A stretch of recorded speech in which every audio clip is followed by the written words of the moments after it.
A continuación, es un placer para mí presentar al siguiente ponente. Se trata del doctor Miguel Enrique Garza Flores. Él es médico cirujano, egresado también de la Facultad de Medicina de Tampico, en la Universidad Autónoma de Tamaulipas. Especialidad de ginecología y obstetricia en Hospital de Ginecología y Obstetricia número 4, la Catedral de la Obstetricia, en la Ciudad de México. Es subespecialista en biología de la reproducción humana en la Unidad Médica de Alta Especialidad número 23 del Instituto Mexicano del Seguro Social, doctor Ignacio Morones Prieto, en Monterrey, Nuevo León, y actualmente es director médico de Instituto Ingenes, aquí en el puerto de Mazatlán. Bienvenido, doctor. Bueno, muchas gracias por la presentación, doctora. Gracias por la invitación a este primer curso de manejo actual de la pareja infértil, y aprovecho para hacer una felicitación a Grupo Vidalia por este éxito profesional para todos, y pues deseo que vengan muchas cosas buenas para su instituto. Bueno, el día de hoy vamos a empezar con el tema de endometriosis e infertilidad, cuándo y cómo tratarla. Esta es la agenda que vamos a tratar el día de hoy. Vamos a ver conceptos básicos de endometriosis, teorías, epidemiología, etiopatogenia. Vamos a ver también tratamiento y fisiopatogenia de endometriosis en infertilidad, criterios para considerar en un tratamiento de endometriosis con fertilidad, manejo tanto con técnicas de reproducción asistida y quirúrgico en endometriosis por etapas, manejo del endometrioma, impacto de endometriosis en la reserva ovárica, endometriomas y endometriosis en red Lara, preservación de la fertilidad en endometriosis y sus resultados, y algunas conclusiones. Recordemos, y bueno, hago esta mención, que el mes de marzo es el mes de la concientización de la endometriosis. Apenas el 14 de marzo se considera el Día Mundial de la Endometriosis. ¿Y por qué se le da un día en específico? Porque mundialmente impacta considerablemente a muchas mujeres. Quiero primero mencionar cuál es la definición de la endometriosis. Y la endometriosis se considera o es una enfermedad inflamatoria crónica dependiente de estrógenos. Y creo que aquí es donde se basa en mayor parte la fisiopatología que tenemos de la endometriosis. Definitivamente hay un espectro muy importante de presentación. Puede ser una presentación ovárica, pélvica, infiltrativa profunda, pero también tenemos mucha sintomatología. Principalmente la que la que nos atañe el día de hoy es la dificultad para lograr un embarazo, la infertilidad y también el dolor, que va a ser uno de los criterios específicos para poder tomar una decisión de un tratamiento. Definitivamente, como la doctora Didilia lo mencionó, con la infertilidad, también la endometriosis impacta en varios aspectos en la vida de una mujer, tanto laboral, psicológico, emocional. Hablando de la endometriosis y su frecuencia, lo podemos encontrar entre un 1 y 7% en mujeres de raza blanca, pero si tenemos a una paciente que está sentada frente a nosotros refiriendo un dolor durante su regla, seguramente va a tener en un 40 o 50% endometriosis. Y aquella paciente que tiene infertilidad, la podremos encontrar entre un 20 y un 30%. Por ahí la doctora mencionó la endometriosis como la presentación entre un 5 y un 15% en infertilidad. Sin embargo, ¿por qué es este desfase? Porque definitivamente, como lo vamos a ver más adelante, el diagnóstico se realiza con una laparoscopía y pues definitivamente tenemos un bajo índice de detección en todas las pacientes. Como ya le mencioné, el gold estándar para detectar o diagnosticar la endometriosis es la laparoscopía. En aquellas pacientes asintomáticas que se les realiza una laparoscopía, que ingresan a quirófano por otro padecimiento, lo podemos encontrar entre un 2 y un 22%.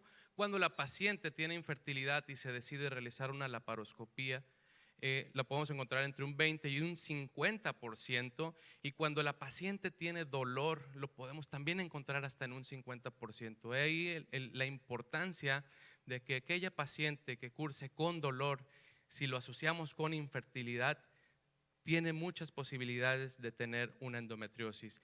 Y aquí lo importante es poder establecer un diagnóstico certero y a tiempo, porque muchas de las pacientes se quedan sin un diagnóstico y se ha descrito que este diagnóstico se puede retrasar hasta en 8 a 12 años. Algo bien importante que quisiera mencionar es que la laparoscopía, ¿sí?, es el gold estándar de la endometriosis, pero cuando se sospecha que una paciente ingresa a quirófano para una laparoscopía por endometriosis, debemos de resolver también en un solo tiempo quirúrgico todo el padecimiento que pueda tener esta paciente, con la finalidad de evitar recurrencias. Y bueno, más adelante vamos a tratar este punto a fondo. En cuanto a la etiopatogenia, la endometriosis desde la universidad, a mí me mencionaron que era la enfermedad de las teorías, pero tiene en común, ¿qué es en común a todas estas teorías? Que tiene una susceptibilidad genética, tiene factores inductores o disruptores hormonales que van a activar esta genética y principalmente esto va a ser debido a estrógenos endógenos. De ahí que el tratamiento, había una corriente que decía no le demos anticonceptivos a una paciente porque le vas a propiciar que incremente su endometriosis. Realmente la mujer produce estrógenos por vía endógena suficientes para hacer que esta endometriosis siga su progresión. En cuanto a la infertilidad, ¿en qué me afecta la endometriosis? Definitivamente al haber un incremento en el tejido endometrial ectópico, se incrementan los niveles de hierro en todo este ambiente, que va a propiciar un incremento de especies reactivas de oxígeno, también propiciando radicales libres, y esto nos va a conducir a un fenómeno de inflamación. ¿En qué nos va a afectar? En todo: óvulos, endometrio y estructuralmente. En cuanto al factor ovular, tenemos un daño en la maduración ovular, existe también un daño en el desarrollo embrionario, un bloqueo embrionario, y el potencial de implantación de ese embrión que se puede formar es bajo. En cuanto al ambiente, ¿cómo me puede afectar la endometriosis en el endometrio? Principalmente por la afectación de este microambiente y un daño en la receptividad debido al incremento tanto de inmunoglobulinas G y A. En cuanto a la situación estructural, al haber una inflamación, todas las mucosas que existen en la cavidad pélvica pudieran tener una inflamación, y específicamente las trompas de falopio pueden llegar a tener algún daño en la transportación por daño en los cilios que se encuentran en su interior. Entonces, al momento de tener ya el diagnóstico, ya realicé un diagnóstico de endometriosis por cualquiera de los casos, ¿qué es lo que voy a proponerle a la paciente? Estamos en esta encrucijada. Podemos hacer un tratamiento médico, y aquí quisiera englobar las técnicas de reproducción asistida, o realizamos una cirugía. Definitivamente lo más importante es establecer el diagnóstico, y lo segundo es que si voy a hacer un tratamiento, tratar de que no tenga una recurrencia. Entonces entramos en este círculo de, pues, ¿en qué momento me voy a subir a este ciclo?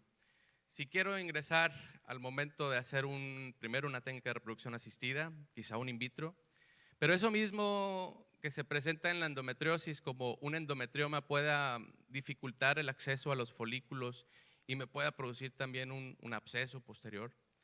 O hago una cirugía de un endometrioma y por el uso de energía puedo disminuir e inclusive agotar la reserva ovárica, que ya habló y mencionó la doctora Didilia. Entonces es importante poder definir cuáles son los criterios que yo debo de tener en consideración para definir qué es lo que más le conviene a la paciente. Tenemos la edad de la paciente, por lo general el punto de corte son los 35 años. También definir cuál es la etapa de la endometriosis en la que se encuentra esta paciente. También determinar cuál es la reserva ovárica. Puede ser a través de un conteo de folículos antrales o a través de la determinación de la hormona antimülleriana. También hacer una evaluación de la pareja, determinar si existe un factor masculino o un factor tubárico también presente en esa paciente. Saber si hay un antecedente de cirugías, porque esto mismo, cirugías por endometriosis, me puede conducir a una disminución todavía mayor de la reserva ovárica. Si tiene tratamientos de reproducción asistida previos como inseminaciones, fertilización in vitro. Y algo que también debe ser un punto clave para la toma de decisiones es el dolor.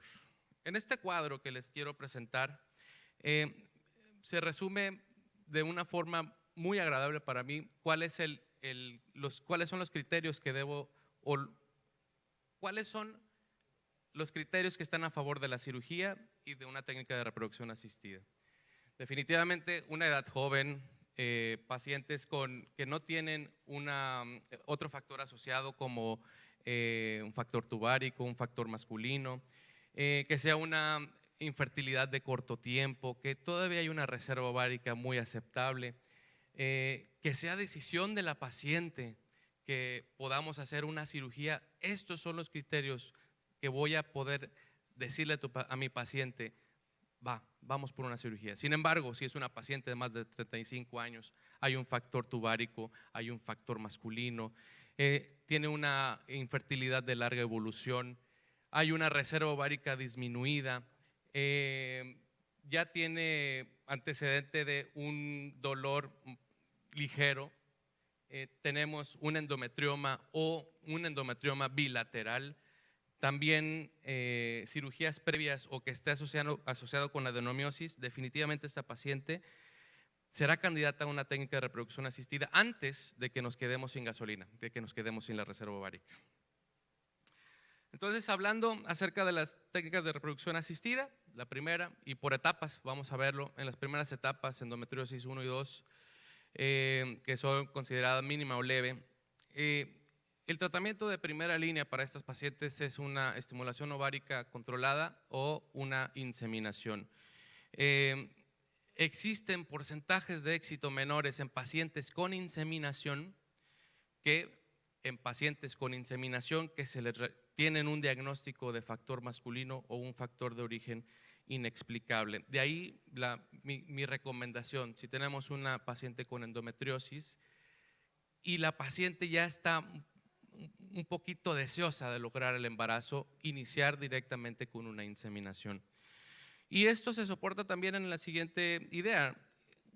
Cuando sometemos, o en este estudio que se determinó que existen 5.6 veces más de posibilidades de lograr un embarazo a través de una inseminación que con un manejo espontáneo. No me voy a meter mucho en el esquema de estimulación ovárica controlada porque va a haber una plática más adelante con el doctor Batiza. Sin embargo, podemos mencionar que es una estimulación suave con inhibidores de la aromatasa, con FSH recombinante o inclusive con menotropinas. Pacientes con estadios 3 y 4, moderado a severa de endometriosis, directamente yo consideraría el realizar una fertilización in vitro. ¿Por qué? Porque son pacientes que ya tienen criterios más avanzados y el tiempo en ellas puede ser un factor también determinante. La ESRE en su guía de endometriosis también determina que si tenemos un factor masculino o tratamientos fallidos previos, es necesario realizar una fertilización in vitro. Existen resultados contradictorios, como más adelante vamos a ver, acerca de los resultados que tenemos en fertilización in vitro, acerca de cuántos óvulos se obtienen, calidad ovular, desarrollo embrionario, embarazo clínico, aborto y también la tasa de recién nacido vivo. Existe una controversia en cuanto al uso de agonistas o antagonistas de la GnRH, un poquito más cargada la evidencia hacia el uso de agonistas, pero realmente no ha habido nada en concreto y como todas las series de revisión, faltan datos. En esta diapositiva está la foto de dos personas que han dado su vida para la endometriosis. Es el doctor Paolo Bersellini y Jacques Donés. Son personas que han determinado han tenido diversos artículos y, vuelvo a insistir, han dedicado toda su vida a la endometriosis. Paolo Bersellini dice que no hay ninguna mejor elección para un tratamiento en el tratamiento quirúrgico de una paciente. No existen dos pacientes similares en endometriosis. Entonces, y se complementa con Jacques Donés, que refiere que el tratamiento debe ser diseñado de acuerdo a las necesidades individuales de la paciente. Entonces ya empezamos a tener una diferenciación de casos al momento de encontrarnos y abrir esa caja de Pandora que siempre cuando hacemos una laparoscopía por endometriosis, pues definitivamente no sabemos qué es lo que nos vamos a encontrar. De acuerdo a lo que nos encontremos es lo que vamos a hacer. Bueno, el manejo quirúrgico, ¿qué es lo que debemos de visualizar? Principalmente saber cuándo operar, pero también saber cuándo no operar a una paciente. Que tengamos también una cirugía equilibrada, que no utilicemos de forma indiscriminada las energías, que sea realizada por cirujanos capacitados y, como mencioné al inicio, que en una sola cirugía podamos resolver el caso de esta paciente. ¿Qué es lo que nos lleva? Si es que no lo hacemos, pues una persistencia o recurrencia del dolor, también resultados adversos de fertilidad, una necesidad de reintervención y también alguna pérdida de funcionalidad de los órganos. Entonces, las indicaciones para la cirugía definitivamente es un dolor refractario al tratamiento, un dolor severo, también asociado con infertilidad y también la presencia de endometrioma. Más adelante vamos a ver cuál es la evidencia de operar o no estos endometriomas. Ahora, en cuanto al tratamiento de la endometriosis mínima o leve, endometriosis 1 y 2 con laparoscopía, definitivamente es resección de los implantes endometriósicos peritoneales. Existen dos técnicas, mediante resección o escisión y ablación. Principalmente lo que hemos visto es una mejores resultados con el uso de la energía bipolar o láser CO2, haciendo solamente ablación de las lesiones. ¿Cuáles son las ventajas de realizar este tipo de procedimiento? Menor dolor, mayor tasa de embarazo y una menor progresión de la endometriosis. Cuando tenemos una endometriosis moderada, severa, ya estamos hablando de presencia de endometriomas, de adherencias, una cavidad pegada. Entonces, en este caso, lo que debemos de hacer es restablecer la anatomía tuboperitoneal y hacer un análisis de adherencias.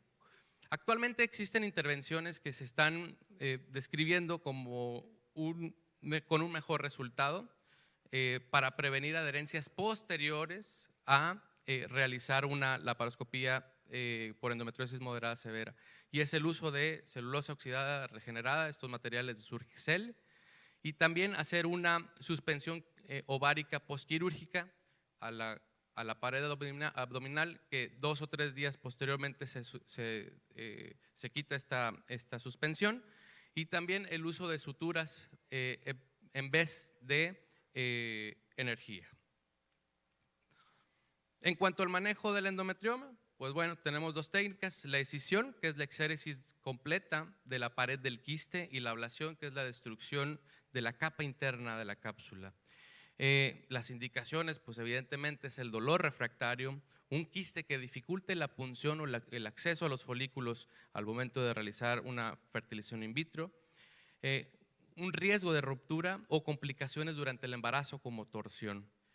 Las ventajas que tenemos: menor dolor, menor recidiva, una mejoría en el factor ovular en cuanto a su calidad, madurez, un aumento de tasa de fertilidad, mejores resultados de la fertilización in vitro por el acceso a los folículos, menor tasa de infección y mayor calidad de ovocitos. Pues bueno, en este artículo vemos el impacto del endometrioma en cuanto a su tamaño en un ovario que fue estimulado. Tenemos por ahí varios tamaños, sin embargo, arriba de 4 centímetros, 40 milímetros, es cuando ya tenemos estadísticamente, con una significancia estadística, una menor captura de óvulos, entonces por arriba de 4 centímetros. Vamos a ver el impacto de la cirugía de endometrioma y la hormona antimülleriana. Yunis en el 2018 describió que existe una disminución de la hormona antimülleriana de 9 a 12 meses en un 40% y 57% respectivamente en endometriomas uni y bilaterales. Sin embargo, Kotrewa en el 2019 describió que no existe una progresión de la disminución de esta hormona antimülleriana comparando los datos o las tomas en 3 y 12 meses. Entonces podemos definir que a los 3 meses ya podemos detectar cuál es el impacto que tuvo esta cirugía. Y bueno, hacer reintervenciones quirúrgicas definitivamente, por endometriomas, definitivamente van a disminuir la reserva ovárica. También hay diversos artículos en los cuales se refiere que después de haber hecho una cirugía por endometrioma, a los 6 meses se vuelve a recuperar el nivel de la hormona antimülleriana. Y bueno, aquí tenemos un diagrama en el cual podemos determinar las capas. La capa 1 es la porción interna de la cápsula, que sin duda sería lo más fenomenal de poder quitar. Sin embargo, al usar la energía podemos también comprometer el estroma ovárico o inclusive en el número 7 podemos comprometer el ovario por completo. Bueno, en este artículo en el cual se ve el impacto de la hormona antimülleriana en cuanto a los niveles preoperatorio y postoperatorio en pacientes en el grupo 1 con endometriosis, en el grupo 2 con otra causa distinta de infertilidad y en el grupo 3 que se le realiza una quistectomía, encontramos que el endometrioma per se va a tener una disminución de la hormona antimülleriana antes de realizar la cirugía, ¿sí? Evidentemente, al momento de hacer una cirugía, va a tener una disminución del 62% de los niveles de la hormona antimülleriana. Comparado, por ejemplo, con un quiste benigno, una quistectomía, tenemos solamente un 32% de disminución de la hormona antimülleriana. Entonces, vuelvo a insistir en el aspecto de que la sola presencia de un endometrioma me determinará un nivel más bajo de hormona antimülleriana. Esto evidentemente tendrá mayor riesgo si tenemos un endometrioma bilateral o el endometrioma tiene más de 7 centímetros. Y definitivamente tenemos que informarle a la paciente estos riesgos de hacer una cirugía. ¿Por qué? Porque estaría comprometida seguramente su reserva ovárica. ¿Qué hay en cuanto a la red LARA? Que es esta red latinoamericana de reproducción asistida. En cuanto a la endometriosis, se hizo un estudio desde todos los ciclos, desde el 95 hasta el 2011, por ahí un poquito más de 27,000 ciclos, y se encontró que significativamente hay menor cantidad de ovocitos, sin embargo, hay no existe diferencia entre la cantidad de ovocitos que se recuperan, la calidad, la tasa de fertilidad, y sí hay un incremento en cuanto a la tasa de embarazo. Sí, son resultados contradictorios, pero en la conclusión de este estudio se determinó que a pesar de que exista menor cantidad de ovocitos, menor calidad probablemente, la tasa de embarazo es superior al momento de realizar una fertilización in vitro. Y por último, antes de cerrar esta ponencia, quisiera aquellas pacientes que tienen menos de 35 años y que tienen una endometriosis, son candidatas a poder realizar una vitrificación de ovocitos. En este estudio de grupo IBI en España, se determinó que pacientes menores de 35 años tienen mejores resultados en cuanto a la cantidad de ovocitos y tasa de recién nacido vivo comparado con las pacientes de más de 35 años. Y por último, pues de pacientes previo a la cirugía es importante definir esto porque pacientes que no tuvieron una cirugía, que se les realizó una vitrificación, evidentemente tuvieron un mejor resultado que pacientes con una cirugía unilateral y también con pacientes con cirugía en dos ovarios.